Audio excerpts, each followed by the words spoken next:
우리 옆에 있는 분들과 인사하시겠습니다. 주님의 사랑으로 사랑합니다. 인사하시겠습니다. 다시 한번 인사하시겠습니다. 주님의 이름으로 축복합니다. 인사하시겠습니다. 올림픽 중요 종목 가운데 수영이 있습니다. 수영을 하는 사람들을 보면 이 풀장 안에서 팔다리를 열심히 휘저어서 앞으로 나아가게 되는데, 어떤 사람이 수영에서 금메달을 따냐 하면 팔에 힘이 무척 세서 팔을 잘 휘두르는 사람도 아니고, 다리에 킥이 세서 이 발 속에서 이 발을 잘 차는 사람이 아닙니다. 어떤 사람이 수영의 금메달을 따냐 하면 불을 잘 타는 사람이 수영의 금메달을 딴다고 얘기합니다. 흐르는 물도 아니죠. 바다도 아니고 강도 아닌데 그냥 고여있는 것만 같은 이 풀장 안에 물의 흐름이 있다는 거죠. 물의 결이 있다는 겁니다. 야구 좋아하는 형제들은 이제 이런 얘기들을 많이 하죠. 저 선수 결대로 치네요. 뭐 이런 얘기. 공이 흐르는 방향대로 방망이를 잘 휘두른다는 얘기죠. 그런데 수영을 잘하는 사람도요, 그 수영장에 고여있는 물에서도, 그리고 사람들이 이 손짓과 발짓을 하면서 생겨나는 파장 속에서 생겨나는 물의 길을 알고 있다라고 얘기를 합니다. 그 미국의 수영을 잘하는 펠프스라는 사람이 있는데, 펠프스라는 사람이 있는데, 이 펠프스라는 사람은 이 수영장에 있는 물의 물을 정말 이게 흐름에 따라서 기가 막히게 잘 탄다고 얘기를 하죠. 힘들이지 않고 수영을 하는 사람이 금메달을 딴다고 얘기를 합니다. 여러분, 예배를 드리는 사람이 어떻게 해야 하나님을 만날 수 있을까요? 이 하늘이 보낸 사람 맞죠? 그 영화, 북한에 대한 영화였었는데, 신이 보낸 사람, 죄송합니다. 요즘 치맥기가 있어서. 신이 보낸 사람 보면 거기에 아주 유명한 대사가 있죠. 그 주인공 여자가 하는 대사입니다. 너무 힘쓰지 마라. 너무 힘쓰지 마라. 참 중요한 의미를 담고 있다고 생각해요. 우리가 예배 가운데 깊은 성령의 임재 가운데, 또 진리의 어떤 확신 가운데 있으면 우리가 예배 드리는 것이 막 힘들이는 것이 아니라 너무 자연스럽게 수영장에서 마치 있는 물길을 타는 것과 같은 일들이 일어나게 됩니다. 오늘 우리가 그런 예배를 좀 사모하고 우리들의 삶에서 그런 예배를 좀 사모했으면 좋겠어요. 물론 훈련이 필요합니다. 훈련이 필요하기 때문에 우리들의 삶에 때로 힘들 때도 있지만 어려울 때도 있지만 성령 안에서 또 진리 안에서 자유롭게 드리는 예배, 정말 애쓰지 않아도 힘쓰지 않아도 편안하게 드리는 예배가 되었으면 좋겠어요. 우리가 잘 드리는 찬양이 있습니다. 주 얼굴 향하여 달려가리라. 힘도 아닌 능도 아닌 오직 주의 성령으로 주 말씀 향하여 달려가리라. 오주의 영광 안에 우리가 살게 하여 주시옵소서. 이 찬양에는 정말로 중요한 의미가 있습니다. 주님의 얼굴을 향해서 달려나가는데요, 하나님의 임재를 향해서 달려나가는데, 그 하나님의 임재는 우리의 힘으로도 우리의 능으로도 되지 않는다는 거예요. 성령의 인도하심을 받아서 나아가야 된다는 것입니다. 우리들의 예배가 그런 예배가 좀 되었으면 좋겠어요. 오늘의 예배가 그런 예배가 되었으면 좋겠어요. 앞에서 찬양을 드리면서 말씀을 묵상하고 또 오늘 드려지게 될 예배에 대해서 기대할 때 제 마음속에 그런 사모함이 좀 있었습니다. 우리 지체들과 함께 수영 선수가 마치 고여있는 물에서도 물 결을 타듯이 성령의 흐름에 우리가 이렇게 좀 맡겼으면 좋겠다. 너무 힘쓰지 않고 너무 애쓰지 않아도 그 하나님의 풍성하심을 누릴 수 있었으면 좋겠다라는 생각이 좀 들었습니다. 그래서 성령님께 어떻게 순종할 수 있을까? 저는 계속 고민을 하면서 기도하고 있고 고민하면서 말씀을 전하고 있습니다. 여러분에게도 성령께서 말씀하시겠죠. 성령의 인도하심을 받아 하나님의 진리에 분명하게 서서 편안하게, 그리고 안식 가운데 하나님을 만나라라고 말씀하고 계시리라는 생각이 듭니다. 오늘 말씀을 나누는 가운데, 기도하는 가운데, 하나님께 찬양을 드리는 가운데 그렇게 하나님을 깊이 만나는 평안의 예배가 우리 카리스타 선교회 형제자매들에게 있기를 예수 그리스도 이름으로 축원을 드립니다. 말씀을 잠깐 나누도록 하겠습니다. 누가복음 18장 1절에서 8절까지 있는 말씀입니다. 누가복음 18장 1절에서 8절까지 있는 말씀 함께 나누도록 하겠습니다. 누가복음 18장 1절에서 8절까지 있는 말씀. 자, 찾으셨으면 한 목소리로 읽겠습니다. 시작. 예수께서 그들에게 항상 기도하고 낙심하지 말아야 할 것을 비유로 말씀하여 이르시되 어떤 도시에 하나님을 두려워하지 않고 사람을 무시하는 한 재판장이 있는데 그 도시에 한 과부가 있어 자주 그에게 가서 내 원수에 대한 나의 원한을 풀어주소서 하되 그가 얼마 동안 듣지 아니하다가 회의 속으로 생각하되 내가 하나님을 두려워하지 않고 사람을 무시하나 이 과부가 나를 번거롭게 하니 내가 그 원한을 풀어주리라. 그렇지 않으면 늘 와서 나를 괴롭게 하리라 하였느니라. 주께서 또 이르시되 불의한 재판장이 말한 것을 들으라. 하물며 하나님께서 그 밤낮 부르짖는 택하신 자들의 원한을 풀어주지 아니하시겠느냐. 그들에게 오래 참으시겠느냐. 내가 너에게 이르노니 속히 그 원한을 풀어주시리라. 그러나 인자가 올 때 세상에서 믿음을 보겠느냐 하시니라. 오늘의 말씀의 제목은요, 항상 기도하고 낙심하지 않는 것이 믿음이다. 한번 따라하겠습니다. 항상 기도하고 낙심하지 않는 것이 믿음이다. 다시 한 번만 따라해 볼게요. 항상 기도하고 낙심하지 않는 것이 믿음이다. 제 설교를 다 했습니다. 여러분들에게 전해드리고 싶은 오늘의 메시지를 다 나누었습니다. 항상 기도하고 낙심하지 않는 것이 믿음이다. 우리가 알고 있는 믿음이 항상 기도하고 낙심하지 않는 것이다 라는 것입니다. 오늘 우리가 이런 기도가 있었으면 좋겠습니다. 그리고 낙심하지 않았으면 좋겠습니다. 그리고 그것을 하나님께서는 믿음으로 보신다라는 것입니다. 오늘 성경 본문에서 예수님은 제자들에게 항상 기도하고 낙심하지 말아야 될 것을 가르치십니다. 항상 기도하고 낙심하지 말아야 할 것이라고 말씀하시면서 비유를 말씀하시죠. 과부와 불의한 재판관의 비유입니다. 그리고 비유를 다 마치고 나신 다음에 누가복음 18장 8절에 이렇게 말씀하십니다. 내가 너희에게 이르노니 속히 그 원한을 풀어주리라. 그러나 인자가 올 때 세상에서 믿음을 보겠느냐 하시니라. 18장 18절의 뒷부분에 보면 이렇게 되어 있습니다. 그러나 인자가 올 때 세상에서 믿음을 보겠느냐. 예수님께서 제자들을 모아서 항상 기도하고 낙심하지 않을 것에 대해서 말씀하시고 그 다음에 비유에 대해서 말씀하시고 마지막으로 결론은 어떻게 내리냐면 그러나 인자가 올 때 세상에서 믿음을 보겠느냐 하시니라. 인자가 올 때 세상에서 믿음을 보지 못할 것이다 라는 것이죠. 그러면서 주님께서 우리들에게 말씀하시는 것입니다. 인자가 올 때에 믿음을 보여줄 사람을 기다리고 계시다라는 것이죠. 오늘 성경 본문 누가복음 18장 1절에서 8절까지 있는 말씀에 비유를 빼버리면 예수님께서 그들에게 항상 기도하고 낙심하지 말아야 할 것을 가르치시는데 그것은 어떤 것이냐면 믿음이다라는 거예요. 인자가 올 때 세상에서 믿음을 보겠느냐. 그러니까 항상 기도하고 낙심하지 않는 것이 바로 믿음이다라는 것입니다. 기억하시기 바랍니다. 분명하게 기억하시기 바랍니다. 항상 기도하고 낙심하지 않는 것이 믿음이다. 여러분, 우리가 알고 있는 아주 청년들의 소중한 신앙운동이 하나 있었습니다. 어게인 1907이라는 운동이 있었습니다. 1907년에 부흥운동을 2006년 말에 시작된 운동이죠. 2006년 말에 1907년에 있는 부흥의 평양 대부흥의 역사를 다시 이 땅에 있는 교회 가운데, 이 땅에 있는 청년들의 공동체 가운데 재현하자라는 아주 멋지고 아주 성령의 인도하심 가운데 있었던 귀한 운동이었습니다. 그래서 2006년도 말 2007년도에 평양의 대부흥을 갈망하면서 청년들이 참 많이 기도하고 참 많이 모임을 가졌습니다. 그런데 그 모임이 지금은 잘 모이지 않고 있죠. 왜 그럴까요? 2007년도에 부흥에 대한 기대치가 높이 올라갔습니다.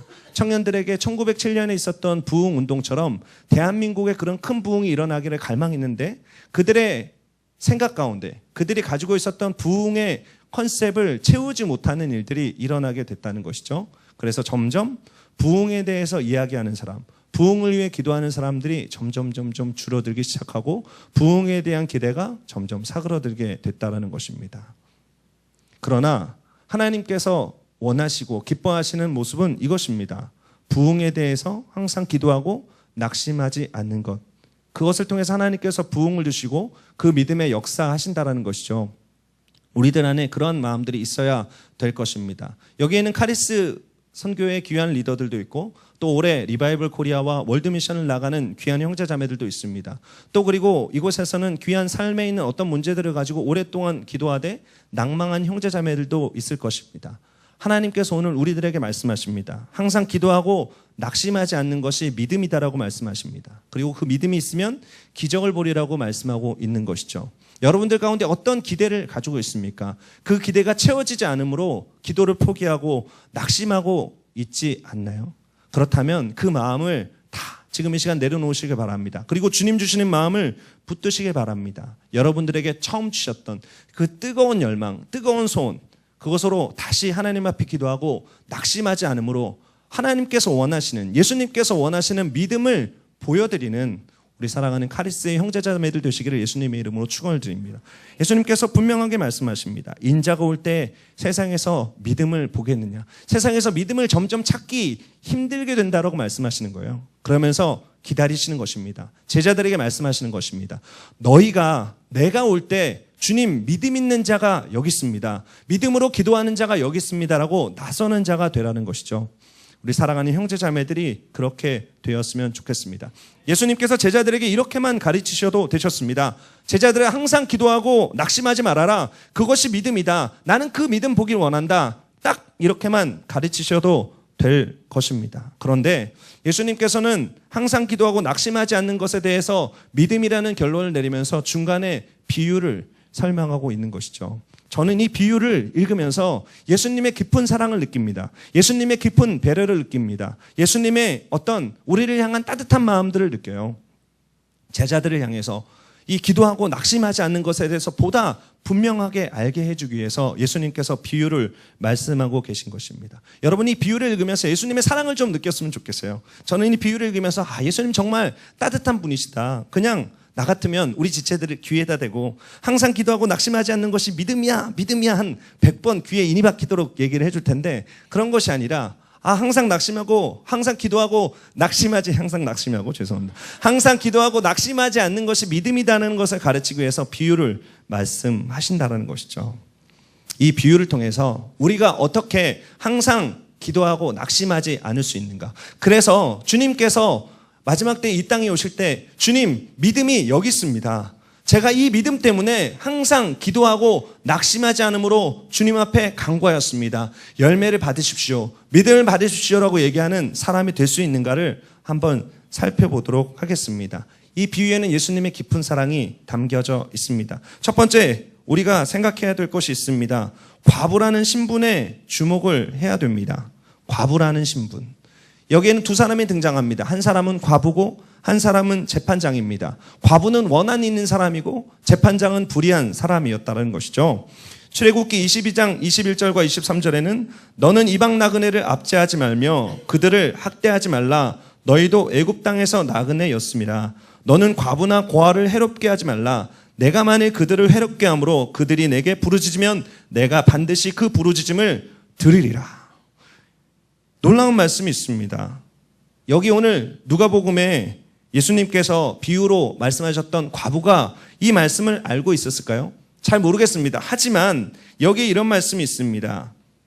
내가 만일 그들을 해롭게 함으로, 그들은 과부나 고아를 얘기하는 것이죠. 그들이 내게 부르짖으면 내가 반드시 그 부르짖음을 들으리라.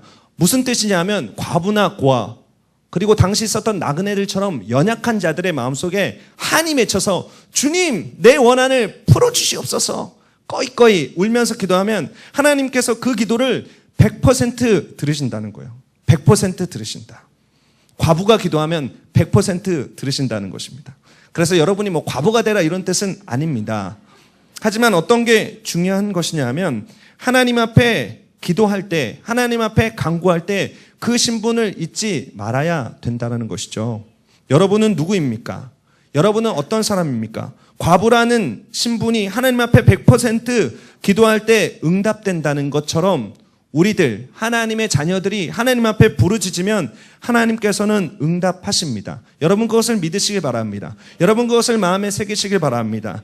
우리가 누구인지 분명하게 할 때, 우리가 하나님의 자녀인지 분명한 확신을 가지고 있을 때 우리가 항상 기도하고 낙심하지 않는 이유가 된다는 것입니다. 그래서 주님 앞에 설 때 믿음을 보일 수가 있다는 것이죠. 마태복음 7장 9절에서 11절 가운데는 주님께서 이런 말씀을 우리들에게 전하십니다. 너희 중에 누가 아들이 떡을 달라 하는데 돌을 주며 생선을 달라 하는데 뱀을 줄 사람이 있겠는가? 너희가 악한 자라도 좋은 것으로 자식에게 줄 알거든 하물며 하늘에 계신 너희 아버지께서 구하는 자에게 좋은 것으로 주시지 않겠는가? 어떤 사람 심지어 악한 자일지라도 그 자녀에게는 좋은 것을 준다라는 것이죠. 그 좋은 것을 주는데 우리의 좋으신 아버지 하나님께서는 너희들에게 어떤 것을 주시겠는가라고 하나님께서 말씀하고 계신 것입니다. 아버지께서 구하는 자에게 좋은 것을 주신다. 아버지께서 주신다는 것입니다. 아들이 구할 때, 자녀가 구할 때, 딸이 구할 때 좋은 것을 주신다라는 거예요. 여러분 그것을 마음속에 새기시길 바랍니다. 그리고 항상 기도할 때마다 하나님 앞에 그리고 사람 앞에 당당하게 외치시길 바랍니다. 나는 하나님의 자녀다. 나는 하나님의 후사다. 나는 하나님의 상속자다라고 분명하게 외치시는 우리 사랑하는 카리스의 형제자매들 되시기를 예수 그리스도의 이름으로 축원을 드립니다. 우리는 하나님의 자녀입니다. 하나님께서는 우리들에게 늘 좋은 것을 주시기 위해서 노심초사 기다리시는 분이시다는 것을 기억하시기 바랍니다. 여러분 이것을 안다면 하나님께서 언제나 우리들에게 좋은 것을 주시기 위해서 마음을 졸이시는 분이다라는 것을 안다면 우리들의 삶에 어떠한 응답이 없거나 어려움이 있더라도 절대로 불신앙을 보이거나 기도를 포기하거나 낙심하지 말아야 된다라는 것이죠. 이 세상이 막장으로 나아가고 있습니다. 그래서 세상에 있는 아버지들 중에 아버지됨을 포기하는 사람들이 있다는 것이죠. 하지만 보편 타당한 사람들은 지고지순한 사랑을 자녀들에게 가지고 있습니다. 몇 년 전에 우리 형제자매들이 열심히 읽었던 조창인이라는 분이 쓴 아버지가 아니죠. 가시고기라는 책이 있습니다. 가시고기 맞죠? 갑자기 웃으셨어. 할렐루야. 가시고기라는 책에 보면 이 백혈병이 걸려있는 아이가 등장하죠. 다움이라는 아이인데 이 다움이라는 아이를 고치기 위해서 아버지는 자기 자신에 있는 모든 것을 내어놓습니다. 자신의 신체 일부를 팔아서 수술비를 마련하기도 하고 자신이 가지고 있는 병을 치료하기보다는 아이의 치료비를 벌기 위해서 힘쓰는 모습이 우리가 잘 읽은 이 가시고기라는 책에 나와 있는 것이죠. 여러분, 저는 이 책을 읽으면서 아버지 하나님의 사랑에 대해서 생각해 보게 되었습니다. 자기 자신을 다 내어주는 아버지 하나님의 사랑, 독생자 예수 그리스도를 내어주는 아버지 하나님의 사랑, 그 아버지 하나님의 사랑을 여러분이 알고 있다면, 그리고 우리가 그의 자녀라면 기억할 것이 있습니다. 하나님 앞에 기도할 때마다 포기하지 않을 이유가 있습니다. 여러분 그것을 가지고 하나님께 나아가시는 우리 사랑하는 형제자매들 되시기를 예수님의 이름으로 축원을 드립니다. 오늘 기도할 때 혹시 낭망하는 마음이 있었다면, 실망하는 마음이 있었다면, 기도를 포기하거나 아니면 마음의 괴로움들 때문에 뒷걸음치고자 하는 마음들이 있었다면 다시 한번 성큼 하나님 앞에, 성큼 세상 앞에, 성큼 사람 앞에 서시길 바랍니다. 나는 하나님의 자녀다. 나는 하나님의 상속자다. 나는 하나님의 사랑받는 아들이다. 나는 사랑받는 딸이다라고 선언하시는 우리 사랑하는 형제자매들 되시기를 예수님의 이름으로 축원을 드립니다. 예수 그리스도의 비유에 등장하는 하나님께서 불쌍히 여기시는 100% 응답이 보장되어 있는 가보라는 신분을 가진 여인. 이 신분을 가진 여인의 마음속에 무언가를 가지고 있다라고 성경은 기록하고 있습니다. 그것이 우리가 생각해야 될 두 번째 것입니다.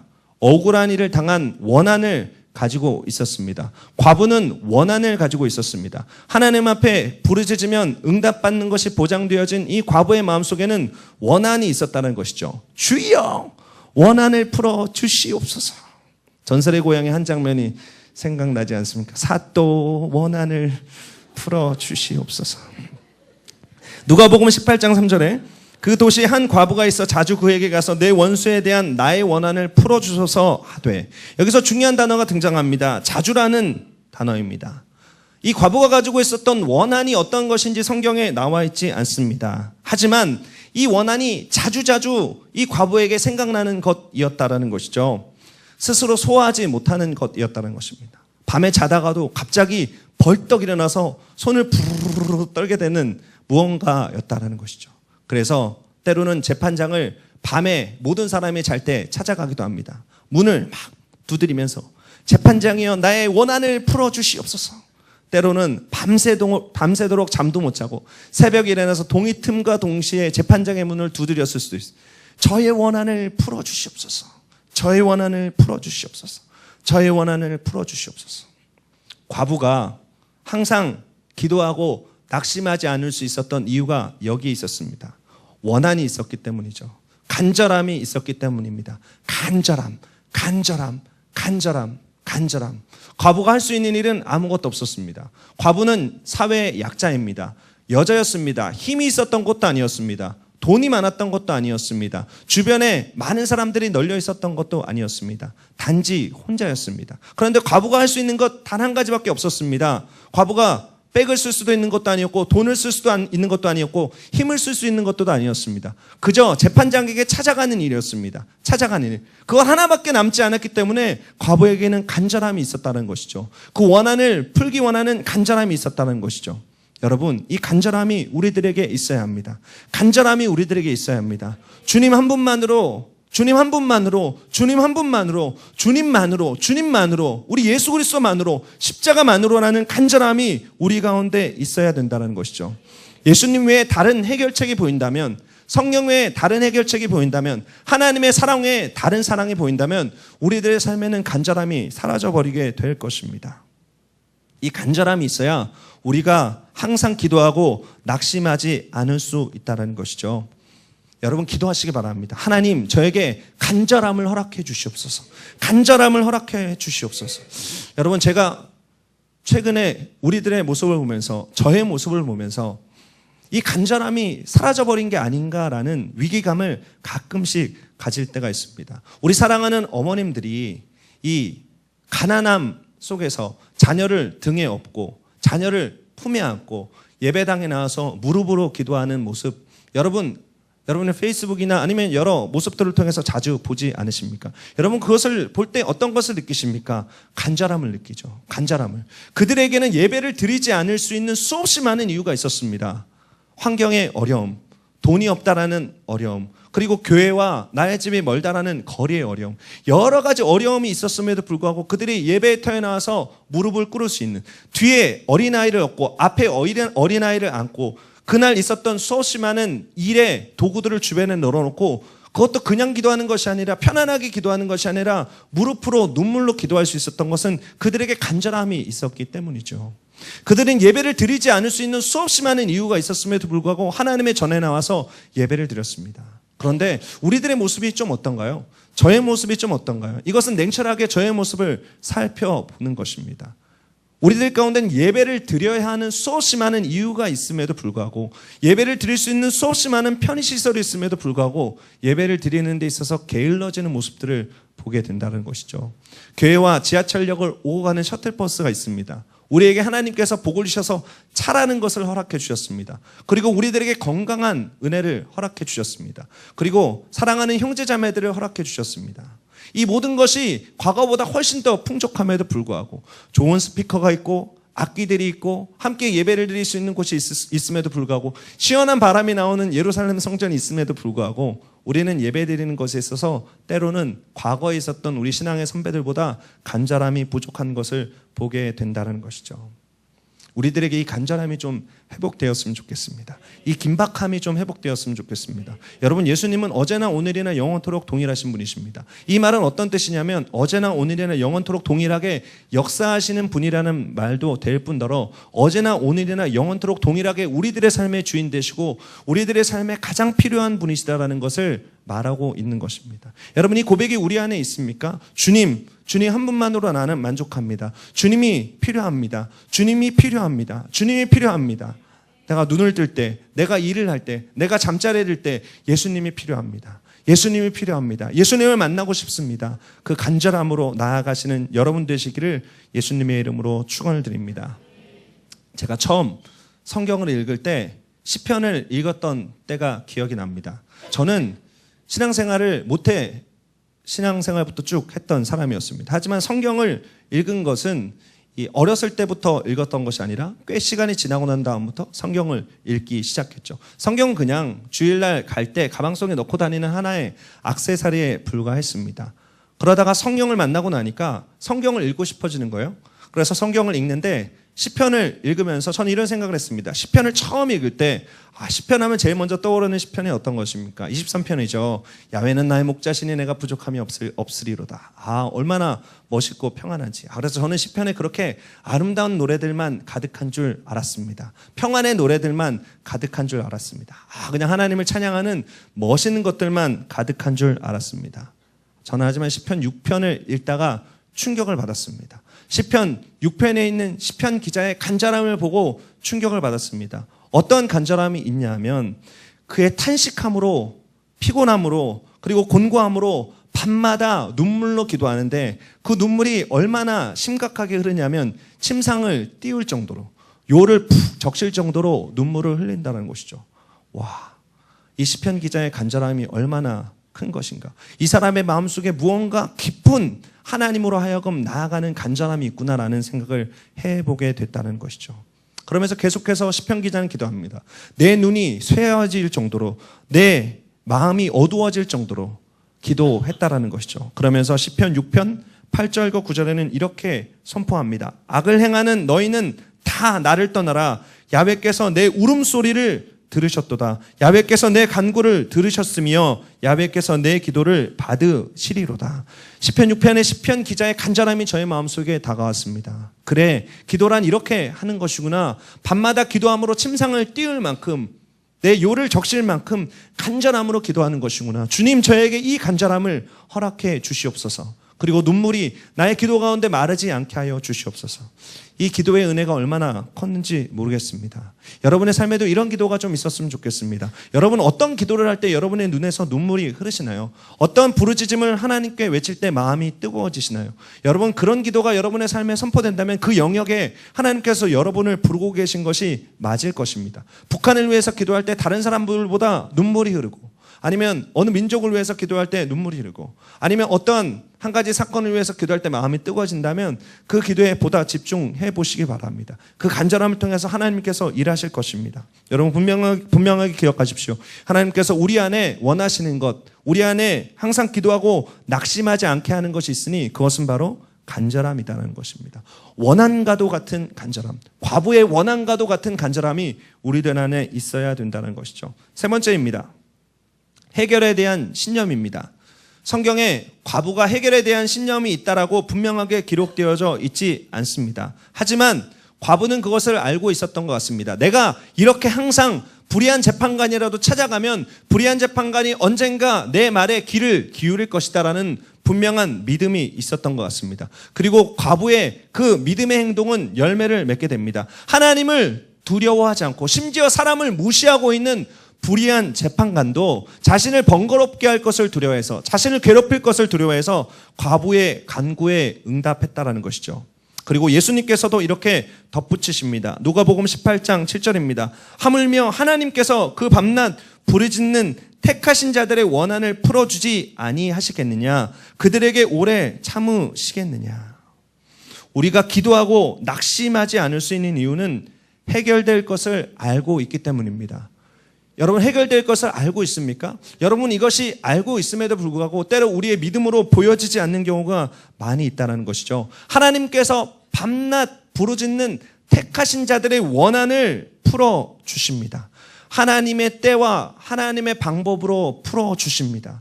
우리가 기도할 때마다 이렇게 생각할 때가 있습니다. 하나님이 사오정이 아니신가? 내가 기도할 때마다 왜 하나님께서는 응답하지 않으시는가?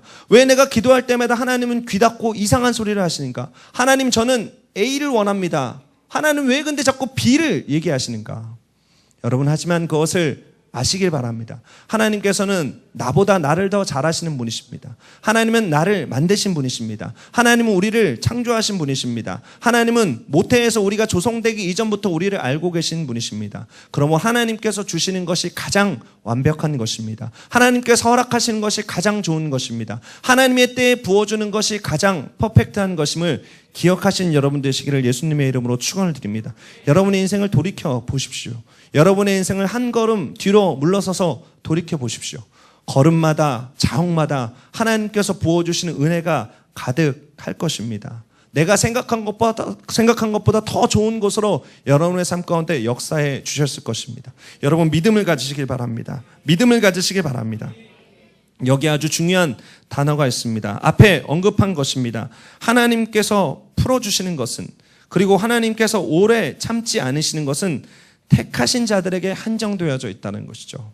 택하신 자들에게 한정되어져 있다. 하나님께서 택하시지 않은 사람들의 기도를 듣지 않으십니다. 택하신 자에게 보다 많은 관심을 갖고 계시다는 것이고요. 그리고 하나님께서는 원한을 풀어주신다는 것입니다. 우리가 가지고 있는 이기심, 우리가 가지고 있는 욕심을 풀어주시는 분이 아니라 우리들이 가지고 있는 원한을 풀어주신다는 거예요. 원한은 어디서 근거됩니까? 우리 안에 있는 의로움에서 근거되는 거예요.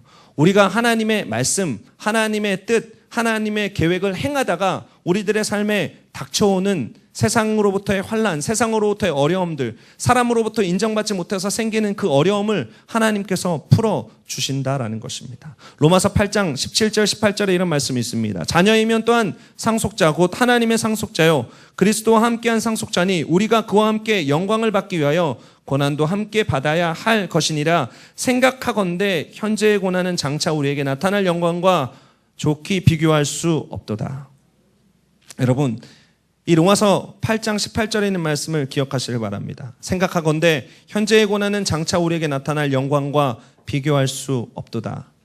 자녀에게 허락해 주신 하나님의 축복입니다. 자녀에게 약속해 주신 하나님의 응답입니다. 여러분 곰곰이 이 로마서를 기록한 바울처럼 생각해 보십시오.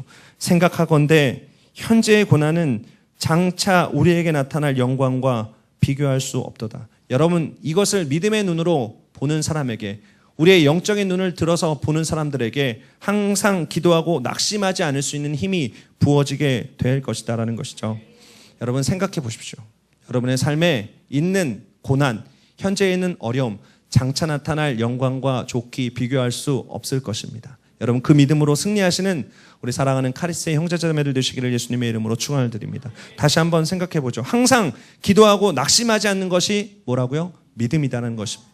하나님께서 그 믿음으로 역사하십니다. 항상 기도하고 낙심하지 마시길 바랍니다. 예수님께서 비유로 말씀하시면서 우리에게 세 가지를 알게 하십니다. 우리의 신분을 기억하라는 것이죠. 우리의 기도를 100% 응답하시는 아버지 하나님을 믿으라는 것입니다. 두 번째입니다. 우리에게 있는 간절함이 하나님의 보좌를 움직이는 능력이 된다는 것입니다. 여러분의 마음속에 간절함이 사라져버렸다면 이 간절함이 회복될 수 있도록 인도하여 주십시오라고 기도하는 여러분 되시기 바랍니다. 세 번째입니다. 우리들의 삶 가운데 항상 승리가 보장되어 있다는 사실을 기억하시길 바랍니다. 생각하건대 현재의 고난이 장차 나타날 영광과 좋게 비교할 수 없다라는 신념을 갖는 여러분 되시기를 예수님의 이름으로 축원을 드립니다.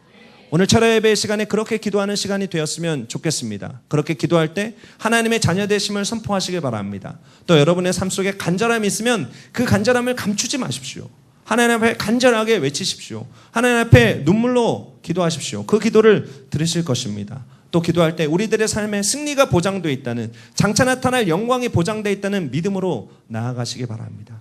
이런 믿음으로 나아가는 형제 자매들에게 하나님께서 시선을 고정하실 것입니다. 그리고 마지막 때 주님께서 나타나셔서 나에게 믿음을 보일 자가 어디 있느냐라고 말씀하실 때 여러분이 당당하게 앞에 서시길 바랍니다. 네, 주님 앞에 믿음을 보일 자가 바로 저입니다. 하나님께 주시는 사명을 가지고 하나님 앞에 기도하고 낙심하지 않고 주님의 오심을 기다렸습니다. 그런 형제 자매들에게 하나님께서 칭찬하실 것입니다. 이 시간 함께 찬양하기 원합니다. 전능하신 나의 주 하나님은 능치 못하실 일이 전혀 없습니다라는 고백으로 하나님께 나아가시기 바랍니다. 이 기도를, 이 찬양을 드리면서 준비하시기 바랍니다. 하나님 오늘 기도할 때 하나님 저의 마음속에 자녀됨이 확정되어지게 하여 주시옵소서. 하나님 기도할 때 간절함으로 나아가게 하시옵소서. 기도할 때 승리를 믿고 선포하게 하시옵소서. 우리 그러한 철야 예배 시간 되시기를 바랍니다. 함께 찬양